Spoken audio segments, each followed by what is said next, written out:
Hey, what's up guys, it's Nick2. Today I just wanted to make a quick video going over the build that I personally use in order to get a tier 100 Nightmare Dungeon done on my rogue. They actually made it significantly easier, so there's like a crazy amount of different builds that you could realistically use to get yourself a tier 100 done. However, this is just what I decided to use, and it ended up working out very well. Literally my first tier 100 that I entered, I was able to clear pretty easily. You can't do them like insanely quickly, but it's quick enough, and there's definitely some optimizations to be made, but figured I would just make the video for those of you guys that are interested in seeing what a tier 100 build actually would end up looking like. Of course, the most important thing when doing a tier 100 Nightmare Dungeon is simply just being able to actually survive all the attacks, so the majority of the ways that I actually changed the build was basically just getting a crap ton of survivability, and then almost all of my offense is just fully built into Poison Imbuement. We're going to be heavily taking advantage or even abusing Poison Imbuement for this, which honestly isn't really all that necessary anymore because the mobs don't have like insane amounts of HP. But when you're fighting bosses and stuff, having the poison is unbelievably crazy. Kitty would like to join us today. So like I was saying, there's a crazy amount of different options. I don't think there's like any best tier 100 build. I'd have to play a ton of different builds, and honestly, I'm more interested in doing stuff that isn't T100 because T100 is a bit niche. I kind of just wanted to go in there, get the clear, and then show you guys the build. So what I'm going to show you is just what I found to be particularly good, but feel free to deviate and try out different things yourself. When it comes to the skills here, we're using Puncture for the vulnerable application, as well as the tiny bit of energy that it gives us, and because it has the fastest attack speed, and we are playing combo points with this build, so Puncture is the best option for us. Twisting Blades simply just does the most damage of any core skill, so of course we're using Twisting Blades. There's rapid fire builds that are pretty good for higher Nightmare Dungeons as well, but I always prefer the melee playstyle, and Twisting Blades is fantastic for this. Shadow Step I'm only using for the Unstoppable. You could easily swap this to Concealment, but it just has a lower cooldown, and it is helpful for being able to immediately go to like a suppressor mob or something like that, and it just makes playing with the build easier. Dark Shroud for a bit of extra damage reduction, although it's not entirely necessary. You could swap this to Poison Trap if you wanted. Smoke Grenade is mainly just for corpse bows or any ranged mob that is like far away and is giving you a huge pain. It's just the guaranteed daze. Normally I hate Smoke Grenade, but for this it's kind of helpful. There's honestly not much else you could use that's particularly good, maybe like Dash or something, but the main crux of the build really is just Poison Imbuement. The other stuff you can use, it's entirely supplemental and it's kind of up to preference. Poison Imbuement is the thing that we need the most. We can see that my ranks of Poison Imbuement is completely crap, and that's because my gear is kind of crap for this, but it works out perfectly fine. Poison Imbuement is fantastic because with the new Malignant Hearts, Creeping Death, we get a crazy amount of additional damage for this. Poison Imbuement also is just insane with the Bursting Venoms. You just get resets on your Poison Imbuement. You can just stack up unbelievable amounts of poison damage, and you pair this with literally doing 48% damage per additional crowd control effect, and we have a ton of CC with this build. We have Daze, Knockdown, Slow, and we have Chill with Penitent Greaves. So we're getting a ton of extra value from just this one heart, giving us a massive amount of additional damage, and it also works against bosses and unstoppable enemies. And then we also are applying stun grenades here. With the next Malignant Heart, which basically lucky hit, we have a 20% chance to launch stun grenades. We aren't playing with the Barber with this build because we want to be using Creeping Death, and Barber doesn't really work all that well with Poison Imbuement. You could very easily probably do a tier 100 build with Barber because of how broken Barber is, honestly. But I don't know, playing like this was really nice, kind of just going back to normal without having to play with Barber, and you get a crazy amount of lucky hits as a result of using this thing. And it just launches stun grenades like crazy, and then we are basically spreading all the crowd control that we are applying, the Daze, Knockdown, and the Stun via using Shared Misery. This also helps with our vulnerable uptime, so that we, if we run out of vulnerable on an enemy, we apply Puncture, and that gets spread as well. So it helps out a ton, and basically our goal is to just CC the entirety of the map, and as a result of CCing everything, we also get additional damage via the Creeping Death as well, right? That's pretty good. And then I also am using a Brutal Heart to just give us 20% damage reduction. It's not really 20% damage reduction, it's more like 20% of the damage that you otherwise would have taken. You just don't take it all, so it ends up being pretty good. The damage from this is meh, I don't really care about it, but we do pop the damage sometimes because we do use Dark Shroud as a Subterfuge skill, as well as Smoke Grenade, but we don't care about that. We're just using this purely for survivability. We'll talk more about the gear, but let's get into the skill tree and everything first. Again, there's a crazy amount of different ways that you can set this up, but this is just what I've been personally using and what I found to be pretty good, but feel free to deviate and try whatever might suit you. So we go into Puncture for the vulnerable, and then we go into Improved Twisting Blades for the guaranteed daze here. The guaranteed daze is amazing because with aspect of Shared Misery, this daze gets spread through everybody, and then also the second that we daze them, we're also going to pretty much instantly knock them down with Trick Attack, so we just immediately don't have to actually fight any of the mobs. As long as we just get on top of them and we just spam with Twisting Blades, they just get knocked down. We lose the cooldown reduction, but it's not that big of a deal because we're not trying to speed clear, we're just trying to kill stuff quickly. Sturdy for the DR. We don't take Siphoning Strikes anymore because we have a lot of sustain via momentum, which I'll talk about, and they just heavily nerfed it.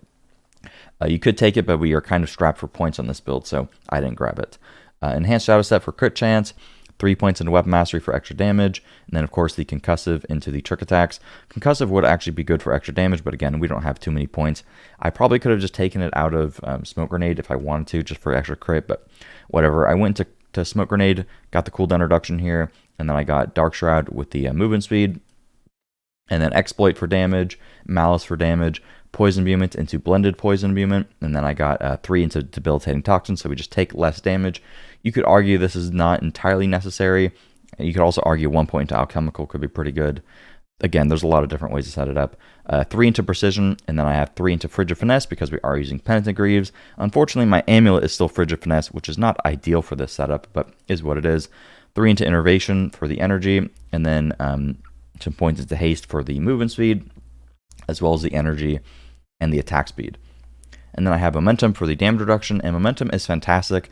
Pretty much the main way that we have survivability with this build. Unfortunately, we're kind of pigeonholed into Momentum when we want to play higher Nightmare Dungeons because they nerf Siphoning Strike so bad that the heal from it is pretty lackluster at this point. So if we want to actually be able to survive, we kind of are forced to play Momentum, which sucks because I really wanted to play an exposure version of the build and a close quarters combat version. But with Momentum, we were able to get the heal, where we basically just heal nearly 1,000 HP, it's about 900 HP per second, which is just amazing for us. Some people put this on the Amulet, but I personally just put it on the chest. When it comes to our specialization, I personally am playing with combo points, which most of the time I don't really like playing with, but when you're in a higher Nightmare Dungeon and the mobs have a crazy amount of HP, it's particularly helpful for just dealing overall more damage. But we also don't have a ton of Legendary slots with the build because you have to play certain things. So you don't have as much room to get something like Umbral or Ravenous for more energy generation. So playing with combo points, playing a more slow version of it kind of helps with your overall energy, as you can't just like spam your Twisting Blades as much. When it comes to which legendaries we want to use, on the crossbow, you want to use Corruption to basically just buff the effectiveness of your poison movement by 80%. That is insane. And then on the Amulet, I actually went for Disobedience. Like I was saying, some people go for Momentum, but because our total armor has been significantly nerfed overall, I thought it would be just a really good idea to go Disobedience on the Amulet, so I'm just pretty much capped out on armor. But Momentum on there could be pretty good as well, but I don't know.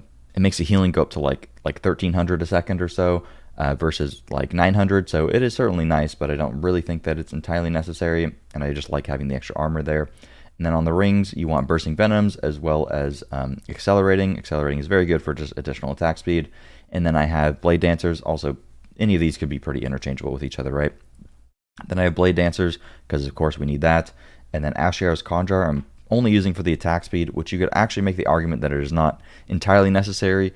The attack speed just feels very, very nice when you're using combo points. I kind of hate how slow combo points is, so for me, this is kind of a must, even though the stats on it are completely crap. If you wanted to do more damage, you'd rather just use another weapon, like a sword or something, or you could even use a Condemnation instead, and that would probably be better for you overall for more damage, but I just like the attack speed there, and I think it works well with the build, especially in T100s when you're trying to just burst stuff down. It feels pretty nice. Penitent Greaves for the auto chill, which is very nice with Creeping Death, as well as one of our Paragon tree things. Cheats Aspect for the damage reduction. And then on the gloves, I have Shared Misery so that we apply all of our crowd control to everything. This is an absolute must-have, and you have to have this on the gloves. Could alternatively put it on chest or helmet, but I'd way rather have more damage reduction. I forgot to put a better might on here. I've been playing with a 2-second might apparently, so it's fine actually because we're playing combo points, so we're spamming puncture anyways, but that's not ideal. And then I have the Stolen Vigor for the momentum heal.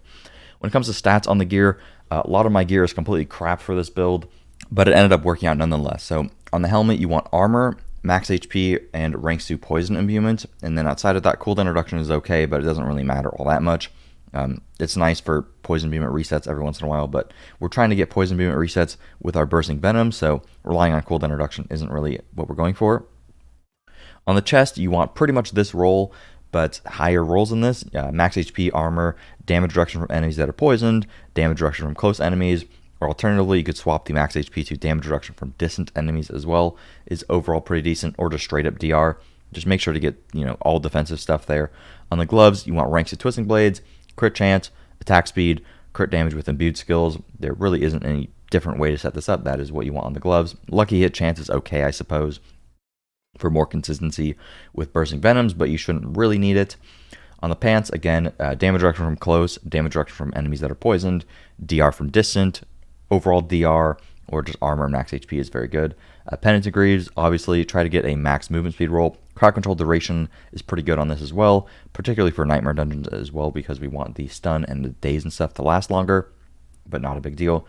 And then on the crossbow, you want to have vulnerable damage, crit damage, dexterity, and all stats. The reason that you want dex and all stats instead of an additive damage roll or crit damage with imbued is because all stats is just 8% extra damage, basically, because of us getting, 80 dexterity.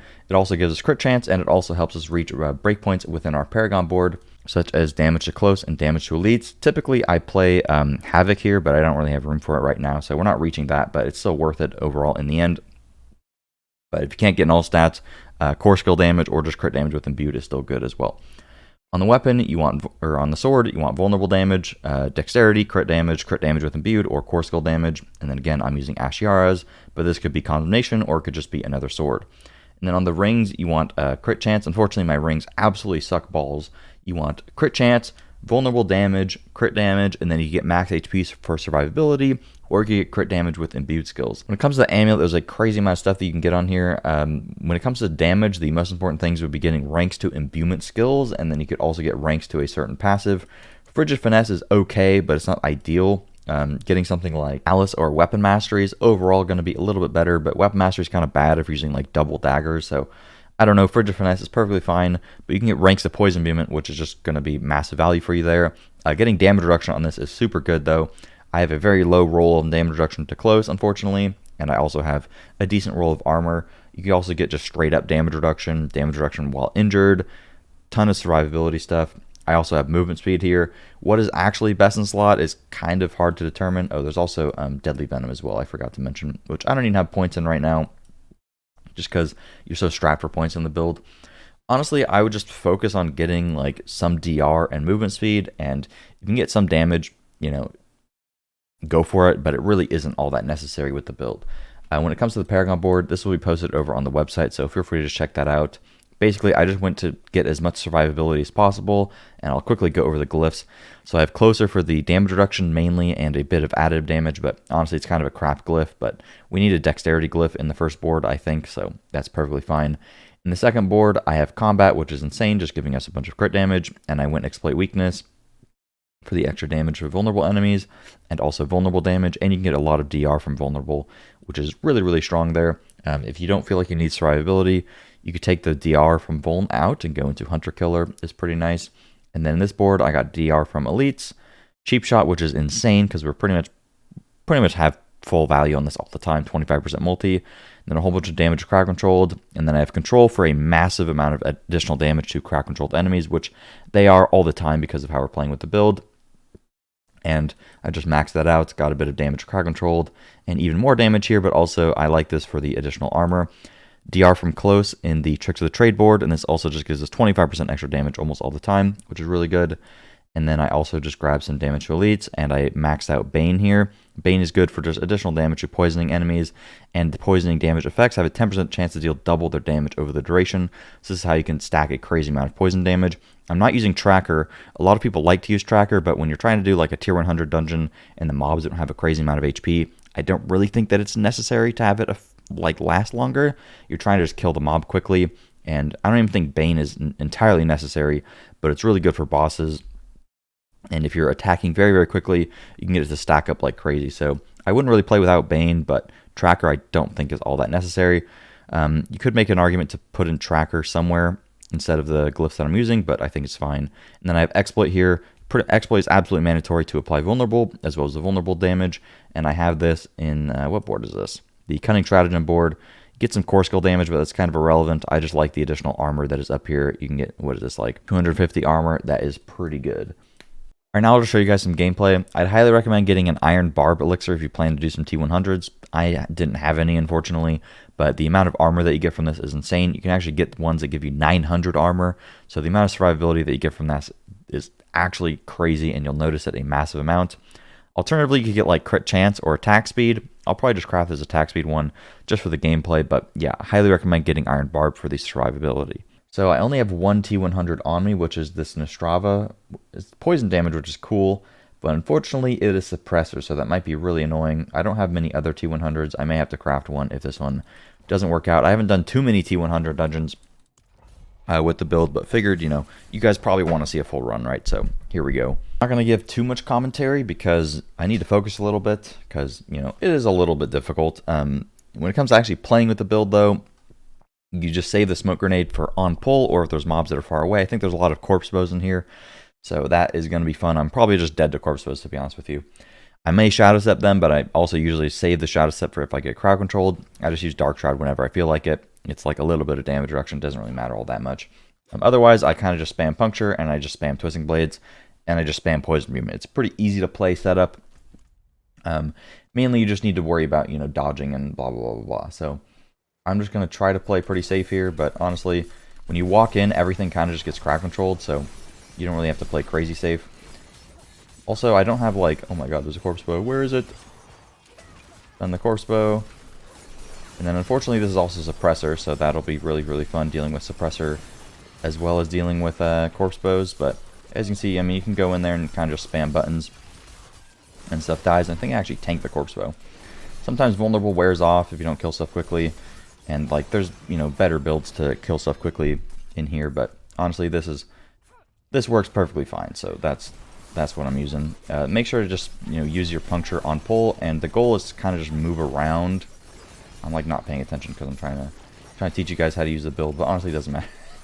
It doesn't matter that much. I should just pay attention to how to play the game. But generally, it's a pretty good idea to move around while fighting these guys and try to apply crowd control to as many of them as possible, because if there's like one mob that's far away that's like bullying the crap out of you, you wanna get that guy CC'd, right? But Shared Misery a lot of the time will kind of do the work for you, but the range on Shared Misery isn't great. So yeah, this is a pretty dangerous dungeon, and honestly, it's not that big of a deal. Quill rats are usually an absolute pain in the ass, as well as corpse bows and stuff, but we're living, hardly living. I'm kind of just using my shadow step randomly like an idiot, so I would highly recommend against that. I've just played with shadow step too long, not using it as my only form of unstoppable. But I don't think there's too much CC in here, so is what it is. I got frozen there. Why did I get frozen? Dogs freeze you nowadays? That's crazy. But yeah, I mean, it's still a T100. You still have to take it relatively slow. There's probably like setups. I could honestly probably go in here with the cold and shadow build, and as long as you just CC everything on pull, you could probably just nuke the crap out of everything. And you can actually nuke stuff with this build as well if I had like more lucky hit, blah blah blah. But I kind of just set it up in a way that I just wanted to guarantee go in there and get a T100, and that was kind of all that I was interested in, honestly. If I wanted to optimize it more for like speed running T100s, I'd probably use a very different build. But I mean, the more that you do T100s, the easier that it is. So you could probably, realistically take some variant of this into dungeons to try to like speedrun them. And I think the first one that I completed, I finished in like 6 minutes. So it's not like, they take like 20 minutes or something like that. But yeah, I guess this is actually pretty easy so far. I kind of thought it would be a little bit harder with the suppressor and stuff, and considering this is a corpse bow map. But it hasn't been that bad. Also, don't make fun of me with my combo point usage, alright? I kind of just spam puncture and spam twisting blades, because I don't really like my puncture bind. So don't make fun of me. I'm not the world's best T100 rogue gamer. Yeah, here's where it might actually get kind of hard, because we have the suppressor mobs that are Venn diagramming in a very cringe way. So I wouldn't be surprised if I die here to something. These guys are so annoying, man. Oh, and we have a DR mob ruining my life. Alright, but you can see that the stun grenades are pretty OP. Also, my damage is heavily reliant on getting a lot of poison resets, and sometimes I don't. I'm also playing without a headset on, so it's kind of weird not hearing anything. Just excuses, Nick. What is this? What is this wall? Okay, I'm out of here. I'm waiting for this wall. Honestly, I wanted to play a version of the build with Poison Trap and with Death Trap, but they pretty much force you into playing Momentum now, which I really don't like. I wanted to play like Exposure and like freeze everything. I had a very particular... That guy's a barrier, so he's just invincible for some reason. Oh my god, there's a corpse bow. Where is it? I ran right by it because I'm a dumbass. I really wanted to play a Death Trap version and kind of like speedrun with it, but if you don't play Momentum, Death Trap you need to play Exposure with, and if you don't play Momentum, you have no healing at all, and I would just be dead perma right here, spamming HP pot and stuff. I'm surprised the mobs do... I didn't even know they do poison damage in here, which is very, very fun for me. Stun grenade there was pretty good. I think I just tanked a corpse bow, man. They nerfed the crap out of these dungeons, because I couldn't even tank a corpse bow in a T70 or something prior to the nerfs on Eternal, dude. The corpse bows are usually scary. Maybe they stealth nerfed the corpse bows. W for Blizzard, stealth nerfing corpse bows. I haven't really paid too much attention to the smoke bomb resets. I also should have killed this DR guy earlier. Don't scrutinize the gameplay too much, alright guys? You guys can do this better than I can, okay? I'm washed up. I don't play that much anymore. But I mean, you can see this is really, really easy, I guess. This is a pretty decent key in terms of affixes, I guess. The only annoying thing is really suppressor. But this dungeon's pretty easy. I don't know if there's a boss in here, actually. Oh, that's it? Okay. That was the dungeon, I guess. That was easier than... What is this guy doing? I like how they just get perma knockdown. Dude, he's just full healing. What is that? This guy's hacking. Well, what is going on with this guy? I just didn't get any poison on him. Nice build, Nick. Nice damage. Okay, I'll upgrade Bane. Alright, well that was a T100. I mean, that was pretty easy. Like I showed you guys. I got a better might that I can put on. Yeah, I mean, there's multiple different builds to do this with. If you want to like try to speedrun it, I can go kill some more stuff, I guess. But as you can see, I mean, 0 deaths, pretty simple stuff.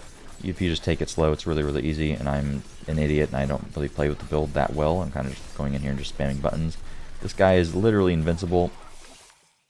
And like I said, there's other ways to set it up. And my gear kind of sucks for it. I'm missing quite a lot of damage, but it's perfectly fine. And yeah, that's pretty much it. I'll kill these guys. No, not the corpse bow. I'm honestly surprised this was like way easier than I thought it was going to be. Anyways, thanks for watching, and I will see you guys later. Peace.